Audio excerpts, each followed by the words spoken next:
A billionaire woman gave a homeless single father her unlimited credit card and walked away. Less than 1 hour later, her phone buzzed. A transaction receipt appeared. It wasn't alcohol. It wasn't designer clothes. It wasn't a luxury hotel. It was something that made her sit down. Because at that moment, she realized she hadn't tested him.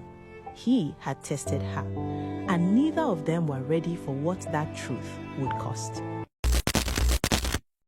Evelyn Ashford was 39 years old, CEO of Ashford Global Industries.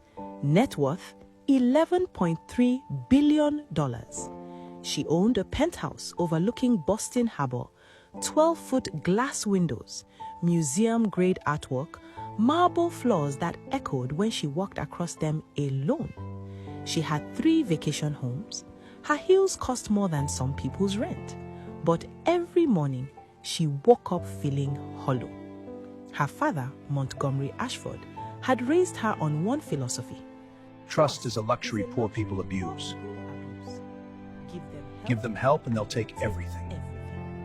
She believed it, not because she was cruel, but because she had never seen proof otherwise. Every donation she made went through lawyers. Every act of charity was calculated. She had never, not once, looked someone in the eyes and helped without protection. Until that January morning. Back Bay Station was freezing.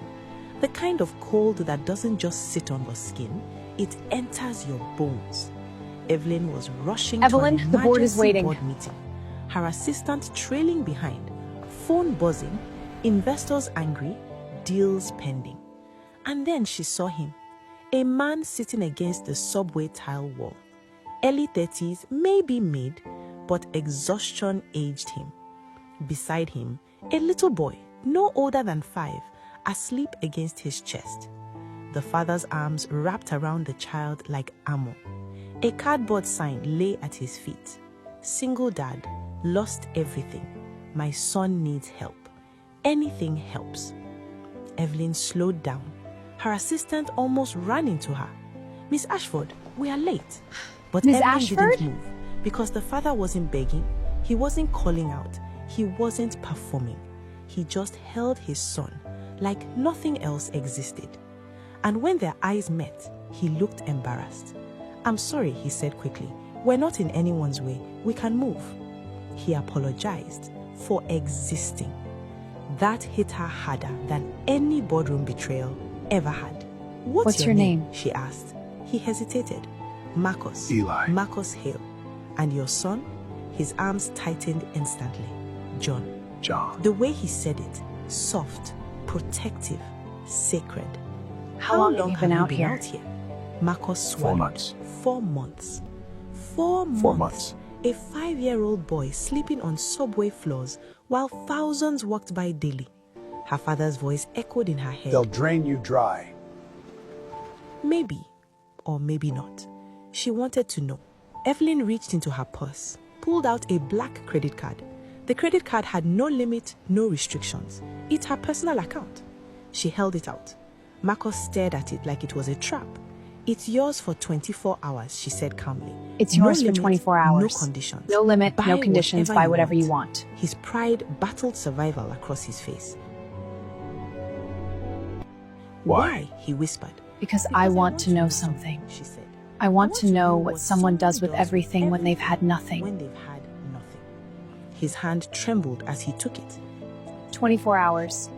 I'll meet you here tomorrow. And she walked away, heart pounding, unsure if she'd just been brave or foolish. Evelyn didn't sleep. She tracked the card. Midnight, nothing. 2 a.m., nothing. 6:14 a.m., $42.17, CVS Downtown Crossing. Then $58.30, Target South Bay. Then $124.92, Stop and Shop South Bay. No luxury stores, no electronics, just essentials. Her chest tightened, not in anger, but in anticipation. She returned to Back Bay the next day. Marcus was there, but John was smiling, wearing a new winter coat, holding a dinosaur toy. His hair washed, his skin clean and shiny. Marcus I was going to return it. immediately held out the card. I just needed to get him what he needed I was first. going to return it, he said quickly. What did you buy? I just needed to get him what he needed first. What did you buy? She asked. He handed her the receipts. Children's coat, boots, socks, underwear, cold medicine, multivitamins, groceries. Then she saw it. At the bottom, $100 Boston Men's Family Shelter donation. You She looked donated. up sharply. You donated? Marcus looked ashamed. They let us stay twice when they were full. I figured someone else might need a bed tonight. He was homeless and he gave money away. Her voice went silent, completely silent. If this moment is touching you right now, pause for a second. Ask yourself, what would you have done? And be honest. Would you have spent it on yourself, or would you have done what Marcus did? Comment below. I read every single comment. And if stories like this remind you that humanity isn't dead yet, hit that like button and subscribe, because we need more of this in the world. Now, let's continue. You didn't buy anything for yourself, she said quietly. Marcus shrugged. I'm his dad. That's my job. No self-pity, no performance, just truth. Something broke inside Evelyn. Not painfully, but permanently. She said, come with me. He stiffened. Where? Somewhere warm, she said. The Four Seasons, corner suite, 2 bedrooms. Marcus froze at the doorway. He had slept on concrete for 4 months. Now he was staring at a carpet softer than anything his son had ever touched. John ran in laughing. Dad, there's a bathtub! Marcus stood there and cried quietly, because fathers don't cry loudly. They cry in silence. Evelyn turned away to give him dignity. The next morning, she came back with a plan. Apartment, training job, healthcare, school enrollment.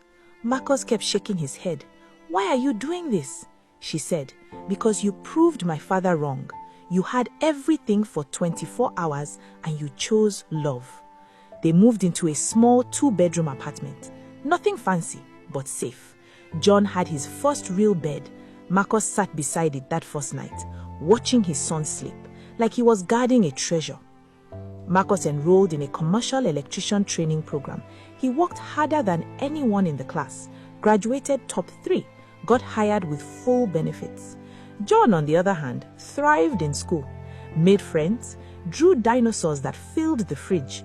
Evelyn visited often, not as a benefactor, but as a family. She attended John's first school play. He forgot half his lines, but smiled anyway, and Marcus cried again. One evening, Marcus handed her the credit card.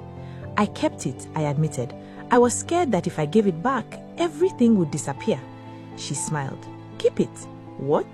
Emergency fund. You've earned trust. He looked at her like she had given him oxygen. Evelyn stood at a podium, announcing the Ashford Foundation for Single Fathers and Families. Housing, training, childcare, dignity, no bureaucracy, no humiliation, just help. And in the front row, Marcus and John, wearing clean clothes bought with earned money, not charity.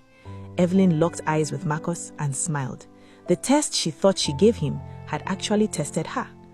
Outside, John hugged her tightly. Your family now, right? Marcus smiled. Yes, she is. Evelyn felt something melt that had been frozen for decades. Her father had been wrong. The poor weren't dangerous. Desperation didn't create monsters. It revealed character.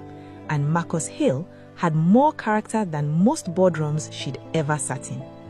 If this story moved you, don't just scroll. Share it with someone who needs to believe good people still exist. Drop a comment telling me what part hit you hardest. And if you want more powerful, emotional stories like this, hit that subscribe button right now. Because sometimes, one decision can change 2 lives. And sometimes, the person you test ends up saving you. See you in the next story.